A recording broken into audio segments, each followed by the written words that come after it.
last week in gaming. I'm not sure if you are, but I'm pretty recovered from E3 at this point. I've at least had 8 hours of sleep every night this week, which is pretty awesome considering I would only get close to 4 hours of sleep during that show. And yeah, man, I might have actually shortened my lifespan, come to think of it, because of the show. So awesome.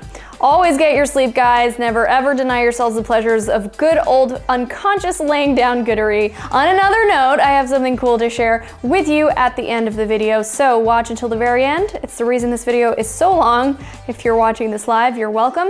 All right, on to our main stories for what was certainly a light week of news given E3 just happened and we're all dead. Let's go. A loot box, it isn't in the game according to EA. Now, surprise mechanics, those most certainly are. That's the argument PC Games N reports the publisher made before the UK Parliament. EA's Vice President of Legal and Government Affairs, Kerry Hopkins, apparently told the Digital Culture, Media, and Sports Committee that the whole thing is similar to Hatchimals or Kinder Eggs. She added, "We do think the way that we have implemented these kinds of mechanics, and FIFA of course is our big one, our FIFA Ultimate Team and our packs, is actually quite ethical and quite fun, quite enjoyable to people." Sorry, I'm still chuckling to myself at the idea loot boxes are actually surprise presents, or however this is being framed. Like surprise in Apex Legends, you don't get a cool outfit, instead you get this lame voiceover phrase from Caustic. See what I mean? The Coalition's Rod Ferguson has his hands busy with Gears 5 and chainsaw guns currently, but the Game Informer show talked to him a bit about his past at Epic Games, specifically regarding working on Fortnite. Ferguson had a pretty funny retrospective on all of it, saying, "If I stayed at Epic, I would have canceled Fortnite. Before I left, I tried to cancel Fortnite. So when people look at me and say, 'Don't you feel bad?' I say, no, you should feel really good, because that game you love, the worldwide sensation, would not exist had I stayed at Epic." You know, it's wild to remember how long the Save the World version of Fortnite was in development. And, well, now I'm picturing an alt universe where Fortnite doesn't exist. Like, love it or hate it, the game has led to cross-platform play between Xbox and PlayStation, and it's led to a lot of moolah for Ninja and other streamers. So I'ma say, I like Fortnite, I'm glad it stayed. Since we're talking about the blue-haired one, or is it pink now? I think it's both. Anyways, can't keep up. Tyler Ninja Blevins is getting into the book biz, starting with Get Good, VentureBeat says. That will be followed by the Ninja Notebook and then a graphic novel this December called Ninja: The Most Dangerous Game.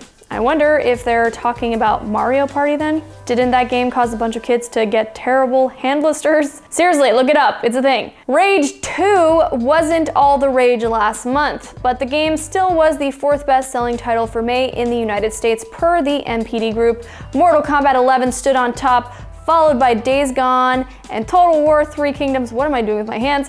But it wasn't all fresh faces in the top 10, with Grand Theft Auto 5 being, well, number 5. Super Smash Bros. Ultimate is at 6 and Minecraft at 9. And here, I thought everyone already owned GTA 5 and Minecraft, so I don't know what the heck's going on. Your next doctor appointment is scheduled for July 10th. But if you can believe it, this visit should be, in fact, fun. That's because we all will get to check out Dr. Mario World on that date for our checkup. That's right, it's a free-to-play smartphone game from Nintendo that sees more of Mario's friends and even foes putting on a white coat. It's sort of terrifying, to be honest. Like the idea of Dr. Toad is up, Dr. Waluigi, on the other hand, now that's something I can get behind.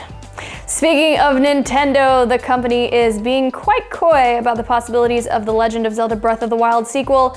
At E3, IGN got a chance to chat with Zelda series producer Eiji Aonuma, asking him if the follow-up will offer co-op and the ability to play as Zelda.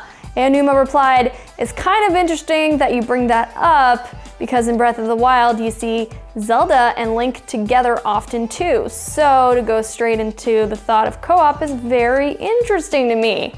Man, I want Zelda playable more than Ganon wants to rule Hyrule. So here's hoping this happens. But in the meantime, at least, I can play as my princess pal in Cadence of Hyrule.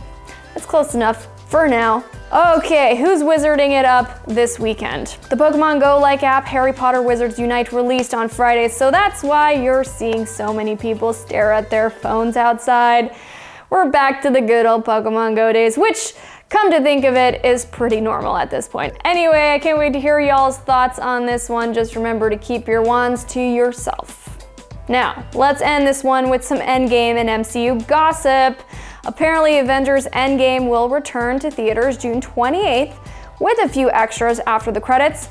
Marvel's Kevin Feige told Screen Rant, not an extended cut, but there will be a version going into theaters with a bit of a marketing push with a few new things at the end of the movie. If you stay and watch the movie after the credits, there'll be a deleted scene, a little tribute, and a few surprises, which will be next weekend. Now, I love Endgame, but I don't think I'm going to sit down for over 3 hours again for that one. Maybe I will, I don't know. Also, anyone else think that this is just a stunt to try to take down Avatar as the global box office champion? I mean, obviously, that's what it is. Who am I kidding? So what Feige said about Endgame's re-release might not have done it for me or everyone. Maybe it did for everyone. I don't know. Are you guys gonna go see it? But what he told comicbook.com most certainly does. He revealed that Marvel constantly chats with Keanu Reeves. Feige explained, "We talk to him for almost every film we make.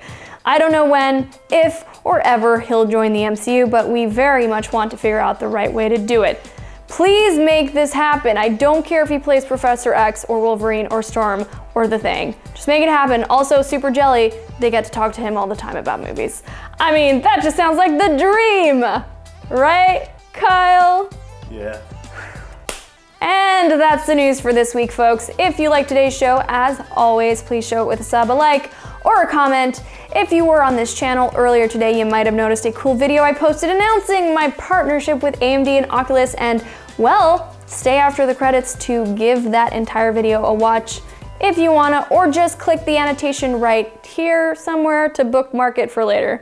You guys are all super awesome. Thank you for tuning in today. Have yourselves a great weekend, and I'll see you all next week. Bye.